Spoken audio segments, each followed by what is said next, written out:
Hey, this is Matt. Once again, welcome back to another video. This is another paid request. It's time for the movie reviewer next door. Thank you so much for that. And for those interested in requesting any type of videos or topics, reactions, commentaries, what have you, re-reviews, what have you, feel free to send it either directly to my PayPal or join my Patreon. Both links are down below in the info box. And this is for the 2006 film Renaissance. Now, I've seen this film before.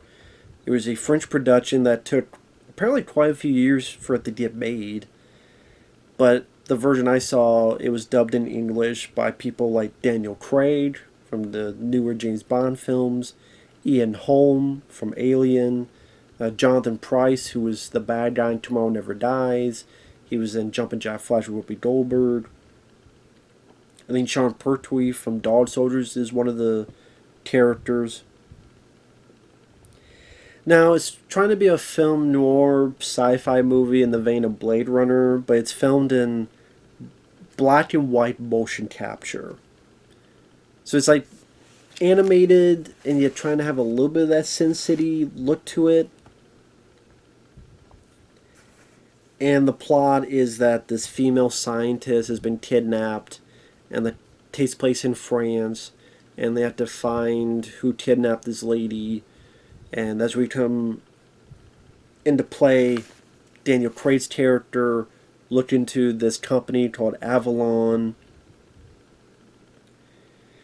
It takes place in the future, so you have some future tech. At one point there's some invisible assassins. You come to find out this plot dealing with experiments that happen, genetic manipulations, possibly immortality being found. So I get what it was trying to do. I can't say I was a big fan of the movie because I honestly found the film kind of boring. It's one of those movies where you're looking at the film and the visuals are striking for a bit. Because there's no gray, it's just either black or it's white.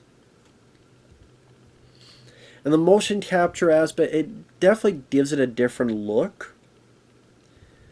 But after about 5 minutes, then it starts looking like an overlong video game cutscene.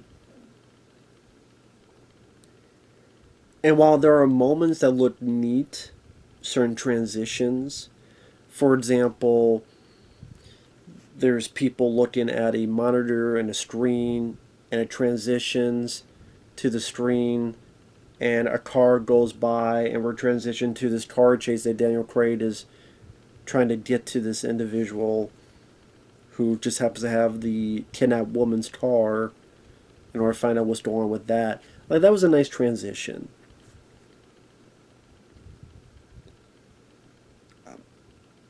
Some of the few action beats where there's this place where it's in the city, but this one area has been made to look like a wooded forest area enclosed in glass. And so Daniel Craig is among the trees, and you have these invisible assassins, and like rain sprinklers are falling down, and he's trying to pinpoint where, like, you get some decent visuals. But like I said, after a while it gets a bit old and it gets a bit tiresome, not seeing much of any other color.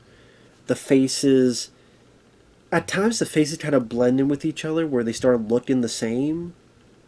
And sometimes I'm like, well, is that this character? Is that this character? Because of the way it's done, so you don't get to see as much detail as you would in other animated films. The faces, they don't get to show as much emotion or subtlety. You get some broad, sad or anger, but not a lot of subtle details and animation on the face. In fact, there's a flashback early on where these kids are escaping. You find out later that's a young Daniel Craig and this other character, much younger. But the kids look like they have adult faces. So like they look like they have the faces of a 40-year-old, but the voices I'm hearing is kids. I was like, okay, that's supposed to be kids? I thought they were little people. I thought they were a bunch of Peter Dinklages, but no. And again, the visuals at moments have, oh, that looks kind of neat. But like I said, it got a bit tiresome after a while. And the story is kind of really run of the mill.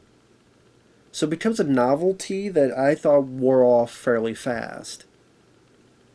Just said that the story is kind of meh. I don't think it was that involving or engaging. It's just, you see Daniel Craig's character, this hostage situation. He comes in, just shoots some people. And the way it's done with the animation, I couldn't really tell what was happening. You couldn't see much. But he saves the kid. He's on this other case. It's him following these leads that lead to nowhere. Talking to researchers, talking to the missing woman's sister. Sees the CEO, played by Jonathan Pryce. There's this researcher called Mueller that he sees, voiced by Ian Holm.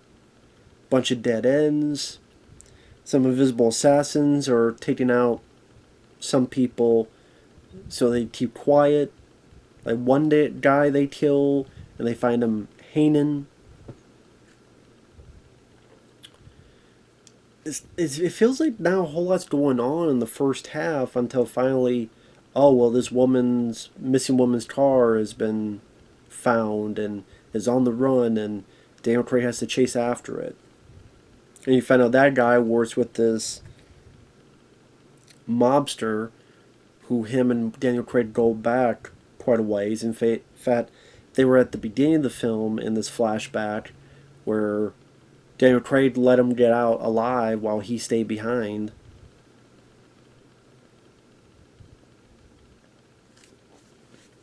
It's one of those films that doesn't have a whole lot of action.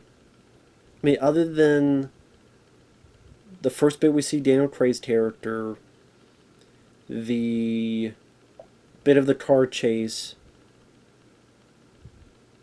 and the bit of that wooded area I mentioned, a little bit of a shootout scene.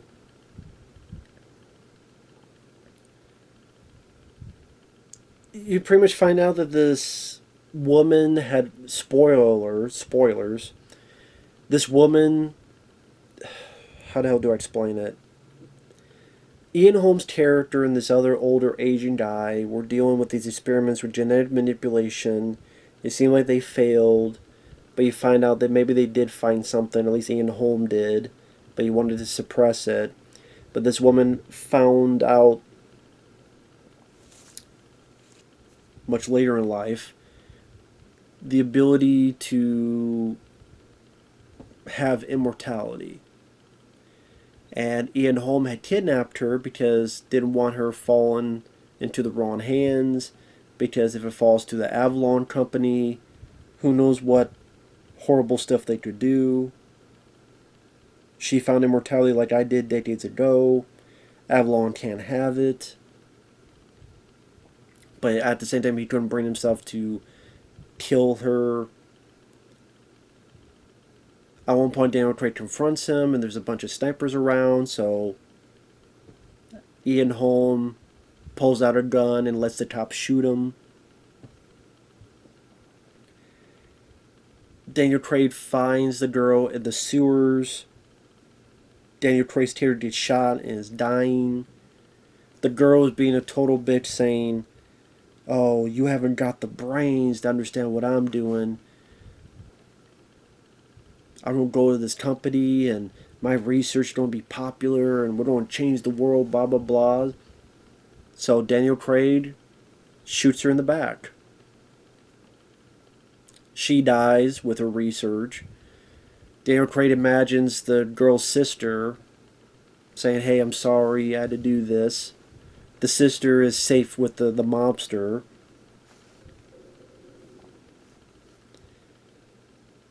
And that's pretty much it. I mean, that's what I mean. It wants to be Blade Runner, but I don't think it has. I think they care more about the novelty of the visuals and not as much about the story, how to make it involving or intriguing, how to make the characters interesting. Daniel Craig's character is bland as hell. Pretty much everybody else's character is bland as hell.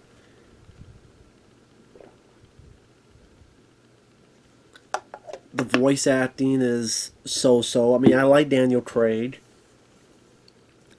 I guess his voice acting is fine, but nothing remarkable. The plot, I said, the plot just got very boring and kind of milquetoast, where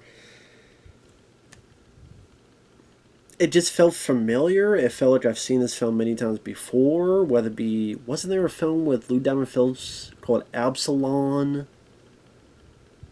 I think Christopher Lambert was in it. It almost, there's a lot of movies with this like sci-fi plot where it's a cure for immortality, but no, they can't get it because they'll weaponize it or they'll use it for evil purposes. I feel like I've seen that so many times before, and this didn't really do anything that interesting or that unique. Same with the Invisible Assassins. I feel like I've seen that many upon many times before.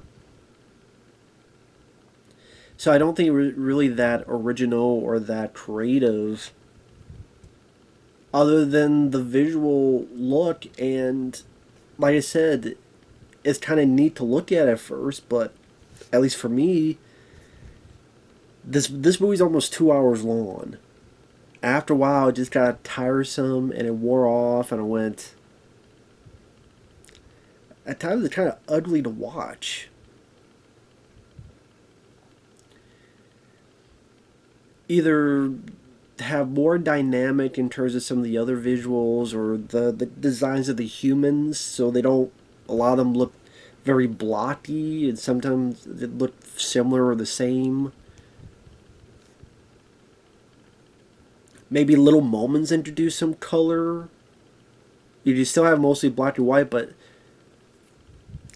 a little bit more creative style in certain elements to really break up the monotony of what you're seeing. There are moments that look neat, but like I said, just after a while it got old fairly quick. And listen, it's not a lot of depth. It's either black or white, so it's not a lot of like shading, depth in certain scenes. Sometimes you just see just darkness or whatever. I just thought, wow. Farner said this took years and years to make. I'm like, wow, what a waste. Because no one remembers this fucking film. No one remembers this fucking movie. I'm sure most people are like, what the hell is that movie? Yeah, exactly. So, watch the trailer. If the trailer completely blows your mind away, sure, give it a watch. But for me, like I said, kind of a typical story that doesn't really delve much into the characters or delve much into the plot or make it that creative or interesting, and not a lot of action, and like I said, kind of a bland so-so story. And again, to repeat one last time, the visuals that are kind of neat to look at first, but like I said, for 2 hours feels like an overwrought, overlong video game cutscene. At least to me. So I wasn't a big fan of it. I've seen this film once before, so I kind of knew what I was getting myself into, and I thought, well, maybe it would be better this time around. Nah, not really. Like I say, at times it got fairly boring. I mean, the way the humans look, they kind of remind me of that CGI Spider-Man. What was the CGI Spider-Man cartoon back in the day on MTV? With Neil Patrick Harris voicing Spider-Man. But only that, number one, there was color. And number two, episodes were only like 20 minutes. So, and they felt more engaging and more fun. So I'm just saying, like, the way the characters kind of looked in that, if it was all done black and white, it would be like this. That's what it seemed like to me. That's just me. With that said, thanks for watching. Take care. We'll see you guys later. Bye-bye.